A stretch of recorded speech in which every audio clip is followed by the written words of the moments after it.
The word that cost millions. The confrontation that changed organized crime. The atmosphere of organized crime in New York City had always been governed by an unforgiving, unspoken arithmetic, a calculus based on bloodline, territory, and centuries of Sicilian tradition. For decades, the control of the heroin trade, the lifeblood that fueled the most violent and wealthy criminal enterprises, was a sacred trust held solely by the five families. Their dominance was absolute, their supply chains immutable, reaching from the poppy fields of Asia through the ports of Marseille and into the insulated, powerful hands of the reigning dons. This carefully managed, deeply stratified world was not merely a business. It was a dynasty, a closed society where power was inherited, not earned by outsiders. Then came Frank Lucas. His emergence was not a ripple, it was a seismic rupture.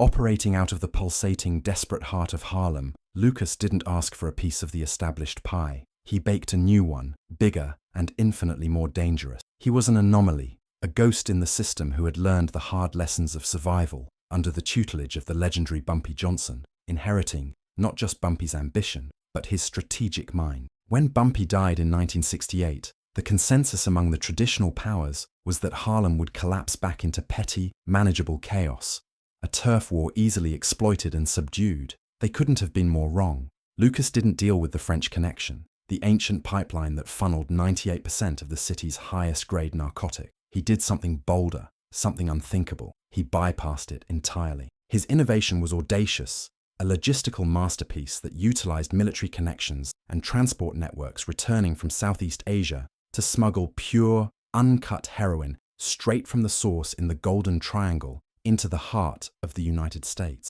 This product, which Lucas dubbed Blue Magic, was so potent, so clean, that it redefined the market. Its arrival was not just competition, it was an existential threat to the mafia's carefully controlled monopoly. The families, particularly the one whose territory bordered Lucas's burgeoning empire, watched the cash flow shift with mounting horror and incandescent rage.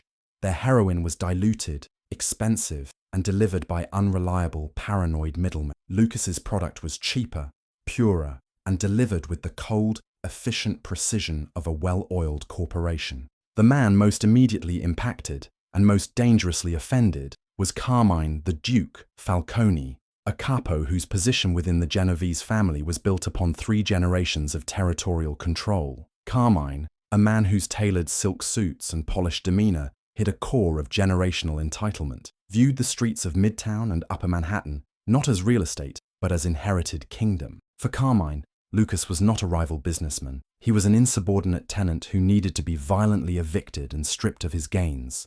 The very idea of an outsider, particularly a black man, achieving such independent, overwhelming financial success within the mafia's historical sphere of influence was an insult that transcended mere greed. It attacked the very fabric of their racial and social hierarchy. For Carmine and men like him, Lucas's money wasn't earned. It was stolen from a system that, by divine and historical right, belonged exclusively to the descendants of Sicilian immigrants who had built America's underworld with blood, violence, and unwavering loyalty to Omerta. The conflict brewed slowly, first manifesting as polite yet firm demands for street tax, then graduating to subtle sabotage, stolen shipment, intimidated dealers, and the discreet application of brutal enforcement to low-level associates. Lucas met every challenge not with negotiation, but with swift, shocking retribution. Where the mafia used bureaucracy and threats of organizational punishment, Lucas used surgical, personal violence. He operated by a simple code. Loyalty was everything, and betrayal meant immediate, irreversible termination. He was a pattern interrupt in the system of organized crime, defying the rules of engagement that had kept the 5 families secure for generations. His tactics were unpredictable, his methods unconventional, and his financial success was a daily affront to the established order. Every kilo of blue magic that flooded the streets of Harlem and beyond represented $1 less in the mafia's coffers, an erosion of authority that could not be tolerated indefinitely. The escalating tension finally dictated a face-to-face meeting. It was a summit held not in a backroom cellar or a darkened warehouse, but in the glaring public opulence of a high-end steakhouse in Midtown Manhattan, a deliberate choice by Carmine to assert dominance. This venue, synonymous with mob power, was designed to be intimidating. Every waiter, every busboy, every person discreetly occupying a peripheral booth was understood to be either an informant or an armed soldier loyal to the old guard. Lucas knew the risk. Walking into that establishment was akin to walking into a cage of hungry lions, yet his arrival was calculated theatre. He wore a suit that cost more than Carmine's entire surveillance budget for the month, a symbol of the raw, undeniable wealth Blue Magic was generating. He arrived not with a massive crew designed to look strong, but with a small elite cohort of fiercely loyal soldiers, each one radiating a quiet, dangerous confidence that bespoke training and absolute devotion. They moved through the room, not with nervous glances, but with proprietorial ease, forcing the observing made men to acknowledge their presence. It was a display of power that didn't depend on numbers, but on quality. Each man beside Lucas was capable of lethal violence and utterly committed to protecting their boss. The contrast was stark. Carmine's soldiers looked like factory workers. Lucas's men looked like special operations commandos. The tension in the private dining room was so thick, it seemed to alter the temperature. The table was vast, separating the two figures physically, yet drawing them into an unavoidable intimacy of antagonism. Carmine, sitting in the position of honor, adopted a posture of weary patience, as if dealing with a petulant child correcting. Lucas, conversely, sat back, observing, radiating a stillness that was far more unnerving than overt aggression. The conversation began with the expected pleasantries, quickly decaying into an argument over abstract concepts: jurisdiction, respect, and the proper way things are handled in New York. Carmine opened with the condescending tone of a teacher dealing with a challenging student, carefully outlining the historical structure of organized crime in the city and where exactly Lucas fit, or rather, where he should fit. "Look, Frank," Carmine began, his voice smooth, edged with the casual condescension that often precedes violence. "We are reasonable men. This city, this business, it runs on organization. We've had our agreements for 50 years. You're doing well, spectacular, in fact, but you're disrupting the structure. You are disrupting the family." Lucas met his gaze levelly. "My operation doesn't infringe on your territory, Carmine. Harlem is handled. My product doesn't move through your channels. Your product is garbage. Mine is clean. I'm not asking for your business.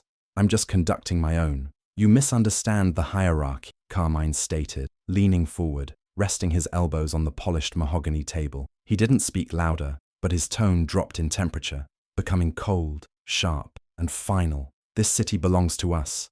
Every street, every connection. We permit certain activities. We allow certain liberties.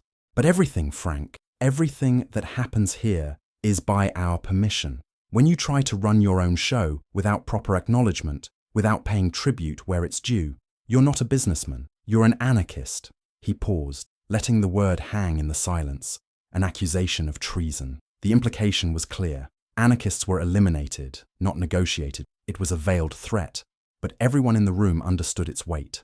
Carmine's associates, strategically positioned around the room's perimeter, adjusted their stances, hands moving imperceptibly closer to concealed weapons. Lucas offered a faint, almost imperceptible smile. "Tribute is for kings, Carmine. I'm not sure who's wearing the crown right now." That was the line. That single, defiant statement stripped Carmine of his mask of civility. Lucas was not merely refusing to pay. He was questioning Carmine's legitimacy, undermining the foundation of his inherited authority in front of witnesses who would carry the story back to the heads of the families. It was a public affront that could not be ignored, a verbal declaration of war that demanded immediate retribution. Carmine's face hardened, the smooth lines around his mouth twisting into something cruel and utterly contemptuous. His eyes, dark and heavy-lidded, narrowed as he sought the ultimate verbal weapon, the word that would dismiss Lucas entirely, reduce his power, his wealth, and his ambition to nothing more than a momentary flicker. He needed a term that defined Lucas not by his achievements, but by his perceived status in the unforgiving, racist lens of the old guard. A word that would remind everyone in the room that no matter how much money he made, no matter how sharp his suits were, Lucas was still, in their eyes, subservient. A word rooted in centuries of subjugation, designed to inferiorize, to dehumanize, to permanently place Lucas beneath the white men sitting around that table. Carmine spoke the word with an effortless arrogance, a casual finality that suggested the insult was less an act of malice and more a simple statement of biological fact, the natural order of. He delivered it with the weight of the entire racist institution of American organized crime behind it, a single syllable loaded with the power to deny Lucas's humanity. "You need to understand your place in this city, boy." The single word, uttered in the high-stakes, public arena of organized crime, was not just a racial slur, it was a total rejection of Lucas's professional standing. It wiped out the years of careful negotiation, the wealth, the strategic brilliance, reducing the Black Caesar of Harlem to nothing more than an errand runner, a child who had strayed too far from the permitted playground. The air in the room didn't just thicken, it froze. The clink of silverware stopped. Every man on both sides of the table instinctively tensed, realizing that a line had been crossed that could only be answered with immediate, devastating violence. This wasn't a casual slip.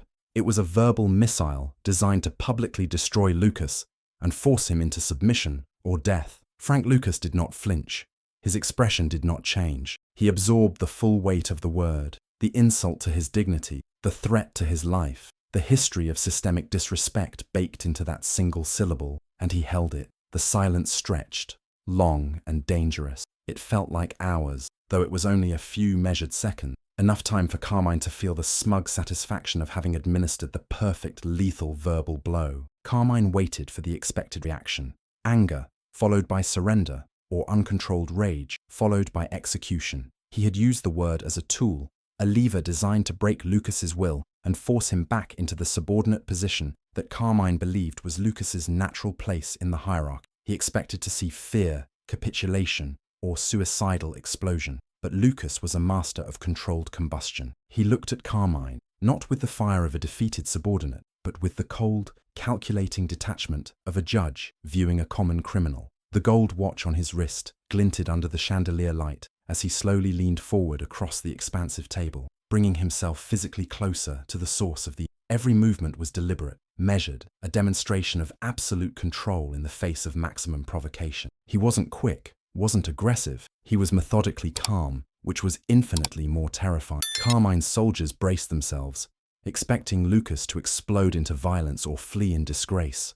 Neither happened. Instead, Lucas allowed the silence to grow until it became unbearable, until every man in the room was hanging on the edge of expectation, waiting for his response. He studied Carmine with the kind of clinical assessment a surgeon might give a tumor, not with personal anger, but with the cold clarity of someone about to remove a problem. Lucas finally opened his mouth, and the 6 words that followed, delivered with a quiet, unwavering conviction, carried the force of a 1,000-pound bomb. They were not a threat of violence.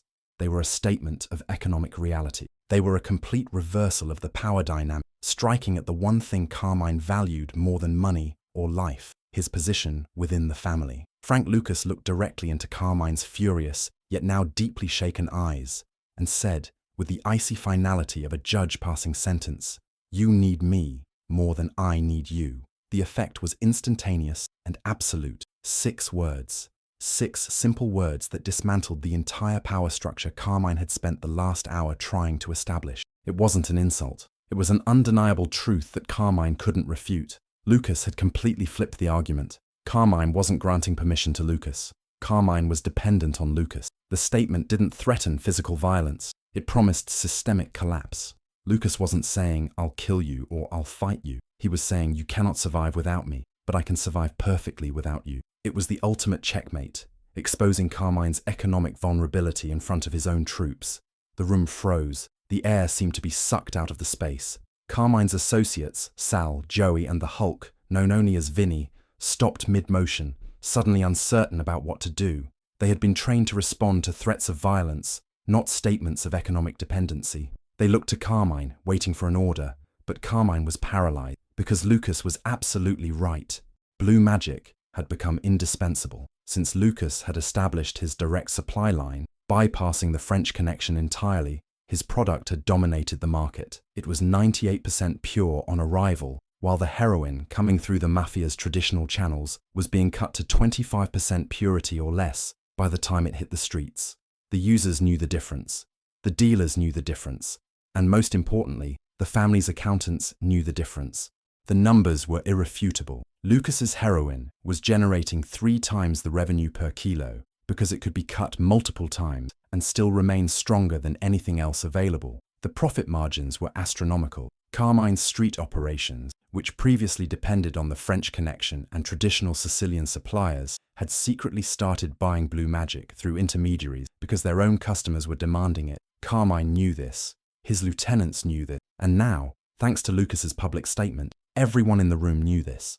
The capo, who had just tried to demote Lucas to servant status using the word boy, was instantly exposed as the dependent party in this relationship. His authority didn't come from strength. It came from access to Lucas's supply. If Lucas cut off the supply, if he simply stood up and walked out right now, Carmine's operation would collapse within 48 hours. The street soldiers would run out of product. Customers would shift to competitors. Cash flow would dry up. And when cash flow dried up, loyalty evaporated. Carmine's lieutenants would start questioning his leadership. The other families would start circling, looking to absorb his weakened territory. Carmine wasn't just offended, he was paralyzed by the sudden, terrifying clarity of his own vulnerability. Lucas hadn't just returned the insult, he had dismantled the entire economic structure underpinning Carmine's authority within his own family. If the other families discovered that Carmine Falcone's entire profit margin depended on the goodwill of the man he just called boy, Carmine would be viewed as weak, compromised, and dangerously replaceable.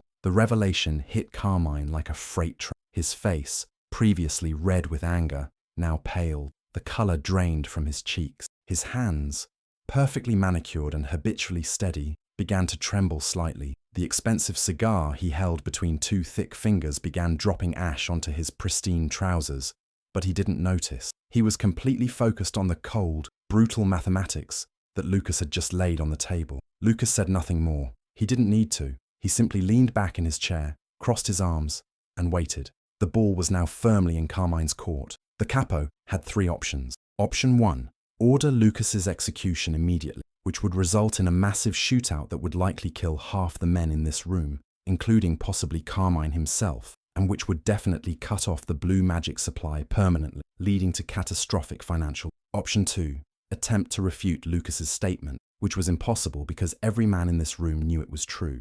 Option 3, swallow his pride, acknowledge reality, and try to salvage the situation with a strategic retreat. The silence stretched. Seconds felt like minutes. Carmine's soldiers looked between each other, uncomfortable. They had never seen their boss so obviously cornered. Vinny, the largest and normally most intimidating of the three, actually took a step backward, his hand moving away from his weapon. He had recognized the truth in Lucas's statement and understood that killing Lucas now would be financial suicide. Sal and Joey, Carmine's two trusted lieutenants, exchanged quick glances. They knew too. They had seen the numbers. They had been pushing Carmine to reach an accommodation with Lucas, to make peace and solidify the supply. Carmine had ignored their counsel, insisting he could intimidate Lucas into submission. Now that strategy had exploded spectacularly in his face. Carmine looked away first, unable to maintain eye contact. That single act, breaking the stare, was a public acknowledgement of defeat. In the brutal mathematics of street power, whoever looked away first had lost. Every man in the room registered the moment, the precise instant when the power dynamic shifted permanently. The capo's mind raced through scenarios, each one worse than the last. If he ordered Lucas killed, the supply dried up immediately. If he let Lucas walk out without consequence after that public humiliation, he looked weak. If he tried to negotiate now, from this position of exposed vulnerability, he would get terrible terms. But there was no choice. The economic reality was inescapable. Lucas controlled something Carmine desperately needed. The reversal was complete. The man who had entered this room as a supplicant, expected to beg for permission to operate, had revealed himself as the kingmaker. Carmine, who thought he held all the cards, discovered he had been playing with monopoly money, while Lucas held the Federal Reserve. Carmine reached for the glass of amber liquid, sitting untouched in front of him. His hand shook as he lifted it, the tremor visible to everyone. He took a long swallow, using the moment to compose himself, to find some path forward that didn't involve total capitulation. But there was none. Lucas had him boxed in completely. The capo set the glass down with a soft click that seemed deafening in the oppressive silence. He cleared his throat, the sound rough and painful. Every syllable of what he was about to say would cost him dearly, in respect, in authority, in the intangible currency of fear that kept men like him in power. "Frank," Carmine finally managed, his voice a low, rough rasp. The change in address itself was a monumental concession. No longer boy, no longer even Lucas. Now it was Frank. The familiar form, the acknowledgement of equality that Carmine had been determined to deny just moments before. He struggled to maintain eye contact, forced to confront the man he had just tried to patronize and diminish. His mouth worked, trying to form words that his pride violently resisted speaking. The internal battle was visible on his face. Generations of inherited superiority warring against the cold necessity of financial survival. He reached into his pocket and pulled out a clean, linen handkerchief, dabbing quickly at the sweat suddenly forming on his brow. The gesture was performative, buying him a few more seconds to gather the strength for what came next. His associates watched, frozen, witnessing something they had never imagined, their boss breaking. "Frank," he repeated, louder this time, forcing the sound to carry to every corner of the room, ensuring every witness heard what came next. This had to be public, had to be witnessed, because only a witnessed apology could restore the balance Lucas demanded. Carmine took a deep breath, and then, with visible effort, he forced out the words that would haunt him for the rest of his career. I spoke out of turn. That was uncalled for. A misjudgment of your position and your capabilities." The words came slowly, each one extracted like a tooth. The capo couldn't bring himself to use the word apologize. Not yet, not fully. He was trying to pivot to an explanation, to frame his insult as a simple miscalculation rather than the deliberate racial degradation it had been. But Lucas held him with a steady, unyielding stare. He did not move. He did not offer a gesture of acceptance. His silence demanded more. The apology had to be full, explicit, and unambiguous. Anything less would be meaningless, a face-saving gesture that restored nothing. Lucas had not come here to accept half measures. He had come to permanently establish the true power dynamic, and that required Carmine's complete, public submission. Carmine's eyes darted frantically at his associates, looking for some support, some escape. But Sal, Joey, and Vinny were staring at their shoes, unable to help, unwilling to witness their boss's humiliation any longer than necessary. They too understood the tectonic shift. They were watching their boss crumble under the weight of an economic threat delivered by the man they were supposed to be intimidating. The pressure mounted. The silence became physically painful. Carmine could feel his carefully constructed authority crumbling with every passing second. He had two choices: complete the apology and survive with diminished status, or refuse and watch his entire operation collapse within the week. Finally, with a sigh that sounded like air escaping a punctured tire, Carmine pushed the remaining traces of his arrogant posture away and delivered the required humiliating submission. His voice dropped to barely above a whisper, but in the profound silence of the room, every word carried with perfect clarity. "Frank, I am sorry. I apologize for my disrespect and my poor choice of words. It will not happen again." He paused, swallowing hard, and then added the final, crucial acknowledgement. "Consider this the beginning of a new understanding, a partnership built on mutual respect for the operation." The word apologize, delivered by a Mafia Capo to an independent black operator from Harlem, was more powerful than any bullet fired in that room. It was the formal recognition that the old world order had fractured permanently under the pressure of pure supply and audacious independence. It was the moment when bloodline and tradition bent the knee to logistics and leverage. Lucas let the apology hang in the air for a long moment, allowing every man in the room to fully absorb what had just happened. Then, and only then, did he relax slightly, the tension visibly easing from his shoulders. The coldness in his eyes thawed just enough to signal acceptance, but not forgiveness. "Accepted, Carmine," Lucas replied, his voice still low, now laced with the triumph of a man who had stared into the heart of institutional power and made it blink. "I'm glad we've reached an understanding about respect and the true nature of our relationship." But Lucas wasn't finished. Having established dominance, having forced the apology, he now moved to capitalize on his advantage. This was the moment to renegotiate everything, to transform his defensive victory into an offensive conquest. He leaned forward again, his voice taking on a businesslike tone that was somehow more threatening than any shouted demand. "Now that the formalities of respect are established, let us discuss the terms of this new understanding. The arrangements we discussed earlier were based on certain assumptions about the power dynamic between us. Those assumptions, I think we can all agree, were incorrect." Carmine's stomach dropped. He knew what was coming. Lucas had not just defended his position, he was about to improve it dramatically. "The 60-40 split we discussed earlier," Lucas continued, his tone conversational, almost friendly, which made the next words even more devastating. "That's no longer workable. Given the reality of who depends on whom in this relationship, I think we need new numbers, numbers that reflect the actual value proposition." He paused, letting the tension build, and then delivered the new terms with absolute finality. 70-30, and I am the 70. The number hung in the air like a death sentence. It was audacious, outrageous, a complete reversal of the traditional power structure. In the world of organized crime, the one with the territory, the muscle, the institutional backing typically took the lion's share. Lucas was demanding, not requesting, demanding that Carmine accept a junior partner position in his own territory. Carmine's face went through a rapid series of expressions: shock, outrage, disbelief, and finally, defeated resignation. His mouth opened to protest, but no sound came out. What could he say? Lucas had already proven the fundamental truth. Without blue magic, Carmine's operation was worthless. With it, even at 30%, he was still making more money than he had before Lucas arrived. The cold mathematics were inescapable. 30% of Lucas's operation was worth more than 70% of the garbage the French connection was providing. The purity meant it could be cut more, sold for more, generated more repeat customers. Even in defeat, even paying the humiliating majority share to Lucas, Carmine would still profit. But the cost wasn't just financial, it was reputational. Every man in this room would carry this story back to the streets.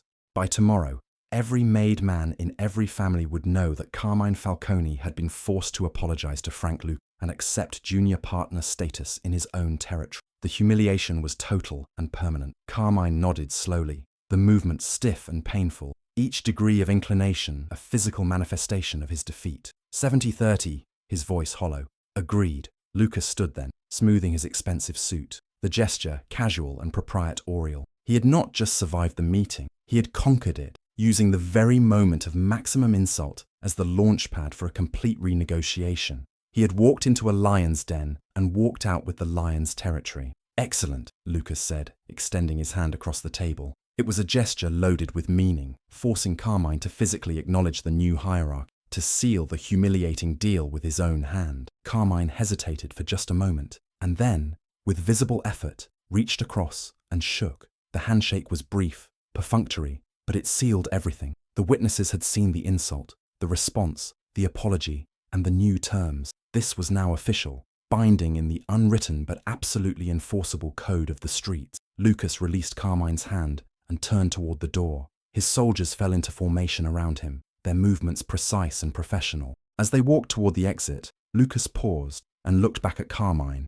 who appeared suddenly aged, defeated, his authority visibly diminished in the eyes of his own men. Carmine, Lucas said, his voice carrying easily across the room, I appreciate your flexibility and your willingness to acknowledge reality. That takes strength. I look forward to a long and profitable partnership. The words were gracious on the surface, but everyone understood their true meaning. I just took your territory, and you thanked me for it. It was the final twist of the knife, delivered with a smile. Lucas walked out of the steakhouse and back into the Harlem, no longer just a talented hustler, but a Don himself, having successfully stared down the established Italian syndicates and rewritten the rules of American organized crime in 6 unforgettable. The story of that exchange, the moment the capo was forced to apologize, would become legendary in the inner circle, a testament to the fact that money, pure and unburdened by tradition, trumped everything, even the deep, ingrained prejudices of a bygone era. Frank Lucas had proved, definitively, that status was earned not by lineage,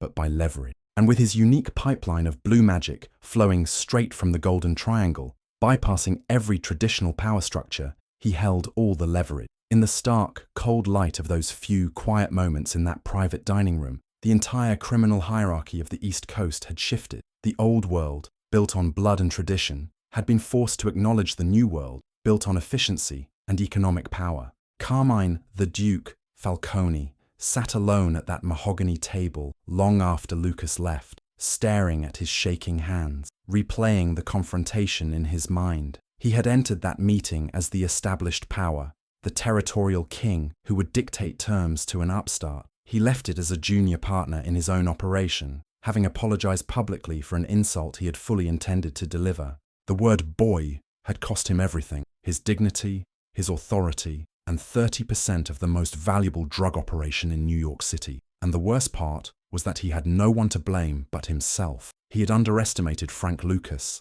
had allowed racism and tradition to blind him to the economic reality that Lucas controlled the one thing he couldn't replace: the supply. Sal, Joey, and Vinny remained in the room, standing awkwardly, waiting for orders that didn't come. Finally, Sal cleared his throat. "Boss, You want us to get out, Carmine said quietly, not looking up. All of you, get out. They left quickly, grateful to escape. Outside, they would start spreading the story, each telling carefully shaped to minimize their boss's humiliation. But the core facts would remain. Frank Lucas had walked into their territory, been insulted to his face, and walked out with control of the operation.